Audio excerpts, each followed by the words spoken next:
stripping Meghan and Andrew of their titles was the right course. The king did not raise his voice. He did something far more devastating.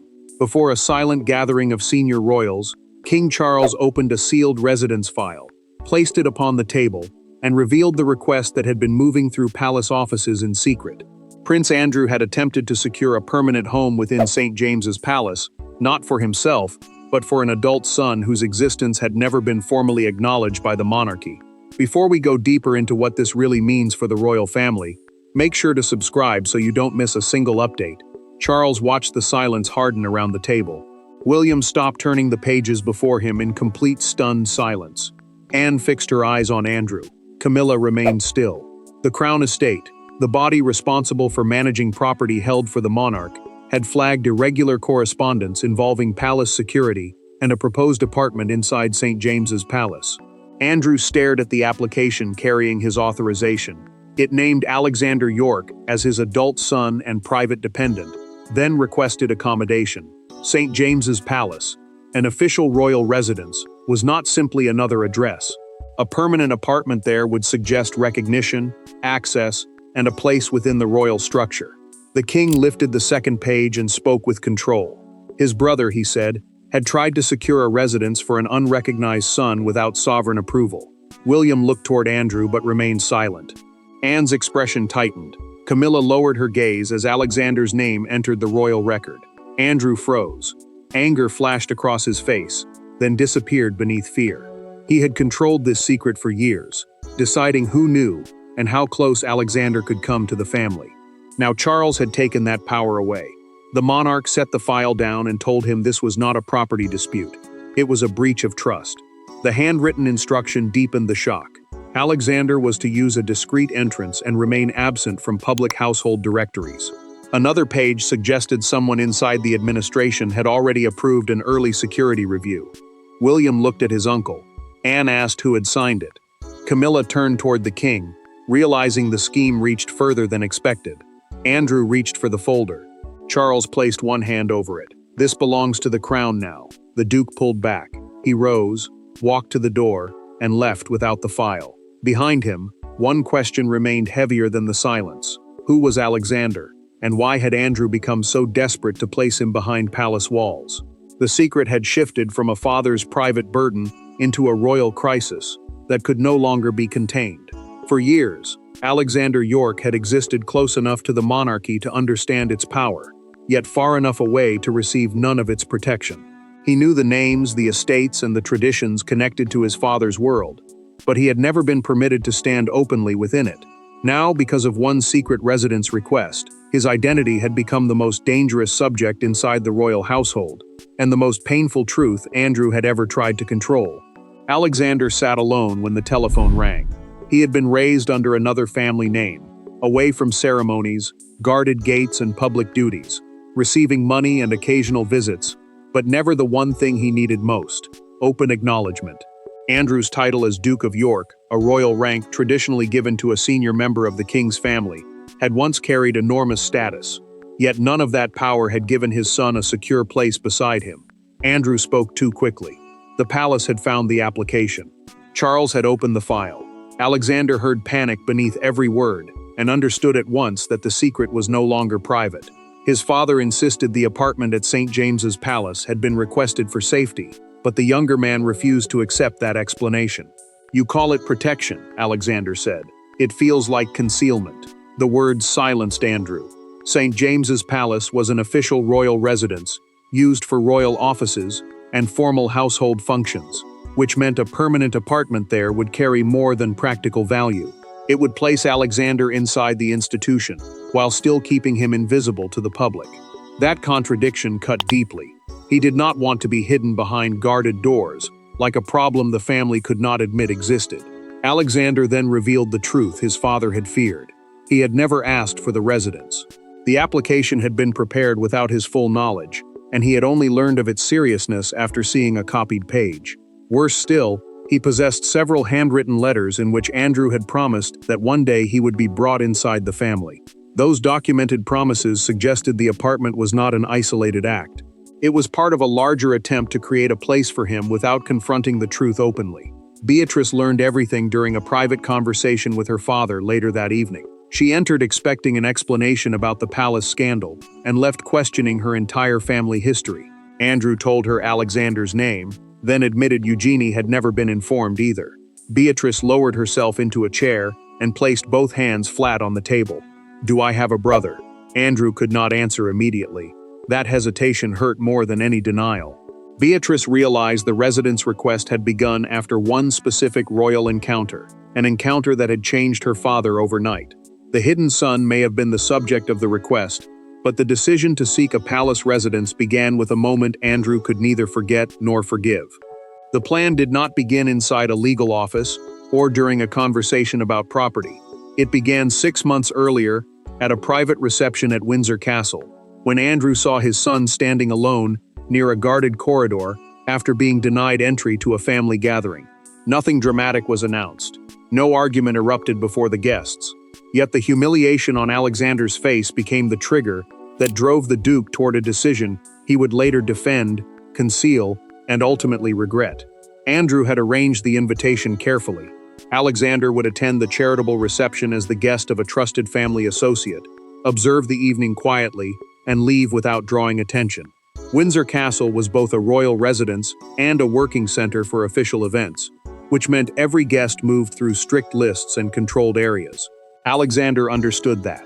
He expected no title, no announcement, and no special treatment. Alexander entered through the public reception route and remained close to the man who had brought him. For a brief time, the plan worked. He listened, spoke politely, and watched his father move through the gathering, with the ease of someone who had belonged there all his life. Then Andrew turned toward a private family supper and gave his son a small signal to follow. The security officer stepped forward before Alexander reached the corridor. His name was not on the household authorization list, the official record showing who had permission to enter restricted family areas. The guard remained respectful, but the answer was absolute. He could go no farther. Andrew saw everything from across the passage. He watched Alexander stop, glance toward the relatives moving beyond him, and step aside without protest. The shame on his son's face struck harder than any public accusation. In that instant, the Duke stopped seeing rules. He saw an institution rejecting the young man he had already kept hidden for too long. Alexander confronted him later that evening. He said he would never attend another royal event and would never again stand near a door waiting for someone else to decide whether he belonged. Andrew heard more than anger.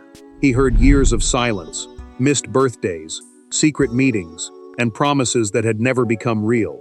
3 days later, Andrew met a retired royal property official in private. He asked whether an apartment could be assigned to a private royal dependent, meaning someone supported by a royal family member without holding an official position. The former administrator warned him that only Charles could approve permanent protected accommodation. Andrew refused to stop. He ordered the early process to begin through informal channels and returned alone to the Windsor corridor, where Alexander had been blocked. "You will never be left outside again," he promised. That wounded vow soon hardened into a secret campaign. When Andrew finally faced Charles, the king would reveal that a residence was only the beginning. The confrontation takes place with no cameras, no formal speeches, and no loyal courtiers prepared to soften the damage. Charles summons Andrew to a private room at Clarence House and orders every aide to leave. For the first time since the file was exposed, the brothers stand alone. One believes he was protecting his son. The other believes the crown itself was manipulated. Between them lies a single document and decades of resentment waiting to erupt. Charles begins without ceremony. He demands to know how the residence request entered palace channels and why it carried an urgent marking without his approval. Clarence House, the king's London residence, was meant to offer privacy, but that privacy now trapped both brothers inside a conversation neither could escape. Andrew admits he began the process, yet insists Alexander had drawn unwanted attention and needed somewhere secure. Andrew leans forward and accuses his brother of defending the institution more fiercely than the people born into it. He says Alexander was forced to live in the shadows while the family protected its image. Charles refuses the charge. He answers that secrecy has already damaged too many lives, and another hidden arrangement would not heal the wound. It would deepen it. The Duke strikes the back of a chair with his hand. He declares that his son should not suffer because the monarchy is ashamed of him. Charles does not flinch. He opens the file again and removes a page Andrew had hoped would remain buried. The document changes everything. It requests more than accommodation. It includes staff access, a security allowance, and permission to enter restricted family areas. A security allowance meant public or household funding set aside for personal protection, and restricted areas were private sections reserved for approved royal family members and senior staff. Andrew had not simply asked for a room. He had tried to build Alexander an unofficial place inside the royal structure. Charles reads the final line aloud. Alexander is described as a future private representative of Andrew's household, meaning he could appear or act on his father's behalf without holding a recognized royal role. The king looks up, furious at first, then suddenly wounded. "Why did you never trust me enough to tell me the truth about your son?" Andrew cannot answer. He turns toward the door, but Charles reaches it first and closes it. "You will answer as his father before you answer as my brother." The silence breaks Andrew's resistance. He finally names the official who moved the application forward, Sir Malcolm Graves, a senior administrator attached to Camilla's household. The brothers entered the room divided by secrecy, but they emerged facing a larger betrayal from someone who had already touched the machinery of royal power. Andrew's confession changes the direction of the crisis instantly. The residence request had not traveled through forgotten offices by accident. It had been advanced by Sir Malcolm Graves, a senior fictional administrator attached to Camilla's household, whose signature appeared beneath the preliminary security authorization. Suddenly, the king was no longer confronting only his brother's deception. He was facing evidence that a powerful palace official had used the Queen's administrative network to move an unauthorized request toward approval. Charles summons Sir Malcolm and Camilla into a private meeting before the document can travel any further. The administrator explains that Andrew presented the matter as an urgent safeguarding issue involving a vulnerable family member. A safeguarding issue means a concern about someone's safety or welfare, and that wording gave the request unusual speed. He insists he believed he was approving only a temporary security assessment, not permanent royal accommodation. Camilla feels the accusation before anyone speaks it. Charles places the signed page in front of her and asks how an official attached to her household could use her office without her knowledge. The Queen consort studies the signature, then looks directly at Sir Malcolm. Her anger is cold and controlled. She tells him that her household was not created to hide private arrangements for Andrew. The king then asks the question that wounds her most. Did she know more than she was admitting? Camilla stiffens. She refuses to accept responsibility for a secret she says was kept from her, and the suggestion leaves a visible fracture between them. The monarch wants certainty, she wants trust. Neither receives it. William enters after Charles requests a second opinion. The prince studies the documents in silence, while Sir Malcolm explains two private meetings at Royal Lodge, Andrew's residence, where he received a confidential briefing folder containing Alexander's personal details. The future king turns the page and finds the line that changes the entire meaning of the scheme.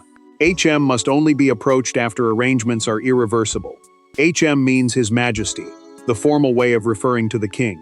The note reveals a clear strategy, complete enough of the process that Charles would appear heartless if he refused after Alexander had already been promised a home. William finally speaks. He tells his father this was not simply an error. It was pressure disguised as compassion.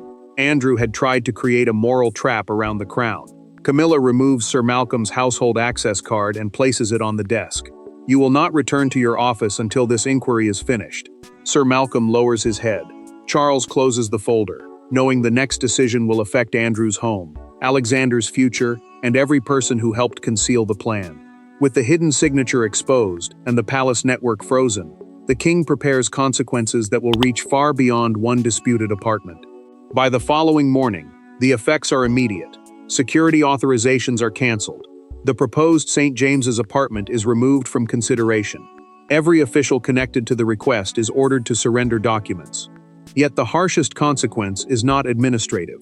It arrives when Charles informs Andrew that his remaining right to recommend residence for properties connected to his household has been suspended. The Duke had tried to give his son a palace home and instead placed his own residence under renewed scrutiny. Charles signs the rejection without hesitation. The apartment will remain part of the official palace estate, meaning it stays under crown control rather than becoming a private family home. At the same time, The Crown Estate begins reviewing every accommodation privilege connected to Andrew, including Royal Lodge and the conditions that allow him to remain there. The decision matters because his security, status, and independence are now tied to the same system he tried to bypass. Andrew receives the written order alone. He reads the first page twice, then lets it fall onto the table. For the first time, he understands the full cost of what he has done. His effort to secure Alexander's future may now threaten his own home, and the promise he made at Windsor has become the weapon turning against him. Beatrice confronts him before he can recover. She tells her father that Alexander was not protected by the scheme. He was exposed by it. The princess, a daughter of the Duke with no power over the king's decision, demands to know why her newly discovered brother was placed inside a process that could define him forever as a royal scandal. Andrew insists he was trying to help. She answers that help without consent is still control. Alexander receives an even harsher truth from royal security. An officer contacts him directly and explains that private details about his childhood, finances, and family history were circulated among officials during the application process. Royal security, the system responsible for protecting approved members of the household, had been asked to assess a man who never requested protection. The shock deepens when Alexander sees a declaration signed by Andrew describing him as financially dependent. He has supported himself for years. The false description makes him feel reduced to a helpless figure his father could use to justify palace access. Eugenie meets Alexander privately soon afterward. She hesitates at first, unsure whether to embrace him, but chooses to sit beside him rather than across the room. He slides Andrew's old letters toward her. "I don't want a title, an allowance, or a palace key," he says. "I want the truth." Eugenie hears the resolve in his voice. Andrew can no longer speak for him. As the Duke loses control of the story, Alexander decides he must face Charles alone and enter the king's presence on his own terms. There are no advisors in the room when Alexander meets Charles. No lawyers, no household officials, no father standing between them. The king has spent days reading files that describe the young man as a security concern, a dependent, and a problem to be managed. Alexander arrives determined to remove every label. He does not ask for St. James's Palace. He does not ask for recognition. He asks Charles to understand that the secret was created around him, not by him. Charles agrees to the meeting only after William speaks to him privately. The prince argues that Alexander deserves to be heard as a person, not treated as evidence inside Andrew's misconduct. That distinction matters, because the inquiry has already turned the young man's childhood, finances, and identity into official material. Alexander enters carrying only his father's letters and a copy of the residence application he never approved. Alexander places the documents between them. He tells the king that Andrew's greatest mistake was believing a palace apartment could repair years of emotional absence. A royal residence was more than a home. It carried security, status, and access controlled by the monarchy. Yet none of those things could replace birthdays missed, meetings hidden, or promises delayed. Charles listens without interrupting. Alexander explains that he intended to reject the apartment as soon as his father described it. Andrew had insisted the arrangement would finally prove he belonged, but the son heard something else. He heard another attempt to decide his future without asking what he wanted. The king lowers his eyes. He admits that the monarchy has often mistaken silence for protection, allowing secrets to grow until they damage the very people they were supposed to shield. Charles does not defend his brother. He accepts that the institution helped create a world in which Andrew believed concealment was easier than honesty. Alexander then makes one request. He asks for the application to be destroyed after the inquiry, so that his private history cannot be used as leverage again. Charles studies him carefully, expecting perhaps a demand for recognition. None comes. "I don't want to become a prince," Alexander says. "I want the freedom to know my sisters without being treated like a threat." The words move Charles more deeply than accusation could. The king closes the residence file and pushes it away. Then he offers Alexander the old letters instead. "These belong to your life," he says, "not to the crown." Alexander takes them back. For the first time, he leaves a royal meeting with something returned, rather than something decided for him. The private conversation restores his voice.